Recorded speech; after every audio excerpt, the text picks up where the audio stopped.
The red report in front of you has been vetted by several demolition specialists. Now, it concludes that the most logical delivery system for the terrorists to use would be an airborne attack. We have spin coverage on the network and throughout the interlink. Several experts have been lined up to testify against the Bailey structural integrity. You have information for us?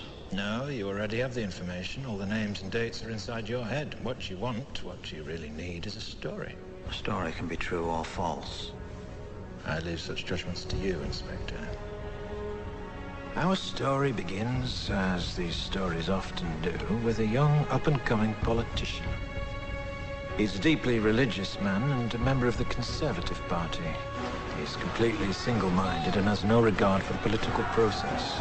The more power he attains, the more obvious his zealotry, and the more aggressive his supporters become. But if your ultimate goal is power, how best to use such a weapon? It's at this point in our story that along comes a spider. He is a man seemingly without a conscience, for whom the ends always justify the means, and it is he who suggests that their target should not be an enemy of the country, but rather the country itself. 3 targets are chosen to maximize the effect of the attack. Eventually, his party launches a special project in the name of national security. At first, it's believed to be a search for biological weapons, and it's pursued without regard to its cost. However, the true goal of this project is power. Complete and total hegemonic domination. Why didn't you come forward before? What were you waiting for? Well, for you, Inspector. I needed you. What we need right now is a clear message to the people of this country. This message must be read in every newspaper, heard on every radio, seen on every television. This message must resound throughout the entire interlink. I want this country to realize that we stand on the edge of oblivion. I want every man, woman, and child to understand how close we are to chaos. I want everyone to remember why they need us. War and danger. Continuing danger. Hour of danger. Very, very dangerous world. A grave new threat. Horrific acts of atrocities. Murderous regimes dedicating to killing us. Because while the truncheon may be used in lieu of conversation, words will always retain their power. Words offer the means to meaning, and for those who will listen, the enunciation of truth. And the truth is, there is something terribly wrong with this country. Cruelty and injustice, intolerance and oppression. And where once you had the freedom to object, to think and speak as you saw fit, you now have censors and systems of surveillance coercing your conformity and soliciting your submission. We need cameras. How did this happen? Who's to blame? Well, certainly there are those who are more responsible than others, and they will be held accountable. But again, truth be told, if you're looking for the guilty, you need only look into a mirror. I know why you did it. I know you were afraid. Who wouldn't be? War, terror, disease. There were a myriad of problems which conspired to corrupt your reason and rob you of your common sense. Fairness, justice, and freedom are more than words.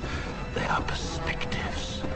So if you've seen nothing, if the crimes of this government remain unknown to you, then I would suggest that you allow the 5th of November to pass unmarked.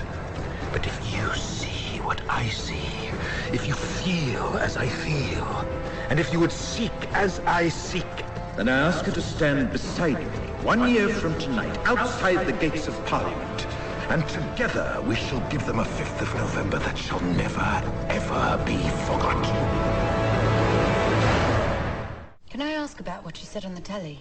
Yes, Did you mean it? every word. You really think that blowing up Parliament's going to make this country a better place? There's no certainty, only opportunity. Well, I think you can be pretty certain that if anyone does show up, Creedy will black bag every one of them. People should not be afraid of their governments. Governments should be afraid of their people. And you're going to make that happen by blowing up a building? The building is a symbol, as is the act of destroying it. Symbols are given power by people. Alone, a symbol is meaningless, but with enough people, Blowing up a building can change the world. Morning, Inspector.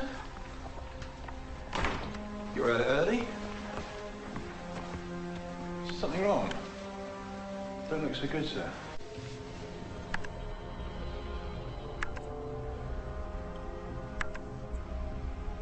I see this chain of events. These coincidences. And I have to ask, what if that isn't what happened? If our own government was responsible for the deaths of almost 100,000 people. Would you really want to know? The choice to pull this lever is not mine to make. Why? Because this world, the world that I'm a part of and that I helped shape, will end tonight. And tomorrow a different world will begin that different people will shape. And this choice belongs to them. Where are you going? The time has come for me to meet my maker and to repay him in kind for all that he's done. Die! Die! Why won't you die? Why won't you die? Beneath this mask, there is more than flesh. Beneath this mask, there is an idea, Mr. Creedy. And ideas are bulletproof.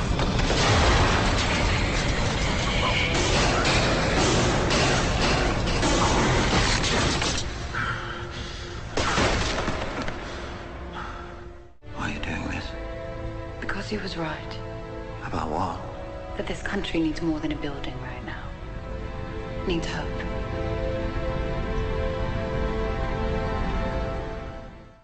An inch. It is small and it is fragile, and it is the only thing in the world worth having. We must never lose it or give it away. We must never let them take it from us.